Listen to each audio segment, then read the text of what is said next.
মাখা ঝোলা কেন, রক্ত মাখা, তোমার গায়ের মধ্যে রক্ত ছিটা কেন? কয় না না না, আমি একজন মুসল্লি, আমি একজন মুত্তাকি, আমি একজন নামাজি, আমি একজন মদিনার কসাই। সবাই বলে না, তোমার প্রমাণ তোমার কাছে দেখা যায়, হাতে ছুরি রক্ত মাখা, ঝোলা হাতে রক্ত মাখা, গায়ে তো রক্ত মাখা, এটা তোর চালাকি, সবাই ধরো পেটাই করো। ফিরতে ফিরতে সবাই বলে পেটলে আপনি শিকার হয়ে যাবে, এত পিটাই করে রে আব্দুল সামাদের শরীরটা দুর্বল বানিয়ে দিল। মসজিদের বারান্দার মধ্যে এনাকে শীত করে শুয়ে দিল, সবার কাছে হাত পা ধরে বলে, বন্ধু আমার জীবনটা নষ্ট করেন না, আমাকে 2 রাকাত নামাজ পড়তে দাও। আমি আমার জীবনে নামাজ কায়দা করে নাই। কয়টা না, তুমি হলি নামাজ পড়া চলো না। সবাইকে বলো, বন্ধু রে কত মারেন, আমি জীবন আমার শেষ। ভাই রে, পৃথিবীতে আপনজন কেউ নাই, আমার বাপ নাই, আমার ভাই নাই, আমার বোন নাই, আমার একটা আদর জননী মা আছে রে ভাই। আমাকে যদি মারি শেষ করে দেন, আমি আমার মাটার কাছে ঋণে থাকে যাব। বাইরে মৃত্যুর আগে আমার মাটাকে এক নজর দেখতে দাও। সবাই বলল এনাকে আর মারবেন না, আমার বাদশার দরবারে নিয়ে যায়।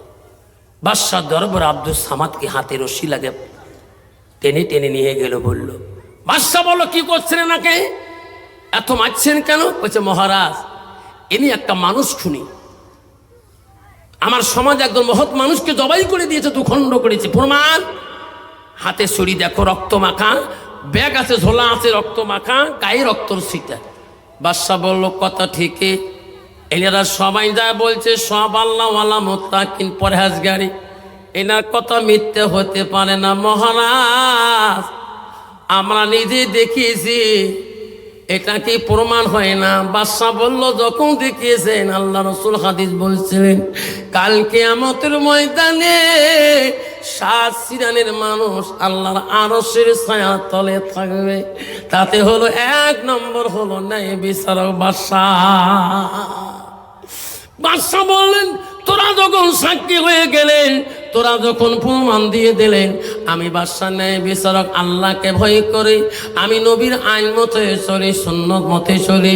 ভাই রে, ইনি যখন অপরাধী, আমি বাদশা তোমাদের কাছে ন্যায় বিচার করে যাব। কি বিচার মহারাজ?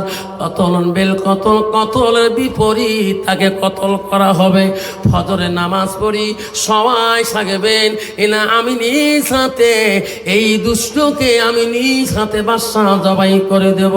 আমাদের আইন হলো, একটা মুসলমান হয়ে আর এক মুসলমানকে জবাই করলে আমি বাদশা সহ্য করতে পারি না, ইনি 1 নম্বর মুসলমানের দুশমন। বাদশা বলেন, হে জনগণ, তোরা জমিয়ে যাও, আমি রায় দিয়ে দিলাম, ফয়সালা দিয়ে দিলাম, ফজরের নামাজ পড়ে সবাই আসবেন, আমি সবার সামনে ন্যায় বিচারে রায় দিলাম। তোমরা দেখতে পারবেন এই যুবককে আমি নিজ হাতে জবাই করে দেব। ফজরের টাইম হয়ে গেল, মসজিদে আজান শুরু হলেন, সব মানুষ নামাজ পড়লো, হাজার হাজার মানুষ ছুটলো। আমার বাদশা নেই বিচার, আমরা বাদশার আইন দেখবো রে। আমার মতন বিচারক না, আমার মতন দেওয়ানি না, আমার মতন বিচারক না। টাকা যেদি বিচার সেদি, মস্তান যেদি ফয়সালা সেদি, পার্টি যেদি বিচারের রায় সেদি। যখন ঠিক নবী ঠিক। বাদশা বলছে, না না, আমি নবীর হাদিস মতন চলবো, আমি ন্যায় বিচার আমি রায় দিয়েছি, সাক্ষী প্রমাণ হয়েছে, ফজর বাদ এনাকে জবাই করে দেওয়া হবে। ফজরের নামাজ শেষ হয়ে গেল। বাদশা বলল, মন্ত্রী রে, কেন মহারাজ?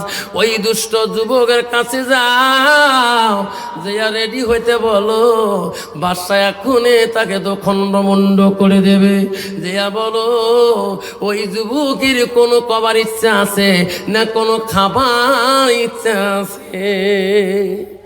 মন্ত্রী বলল, যুবক, বাদশা পাঠিয়ে দিল কিছুক্ষণের মধ্যে তোর মৃত্যুদণ্ড, তোর কিছু কবার মন চলে না কোনো খাবার মন চলে বলো?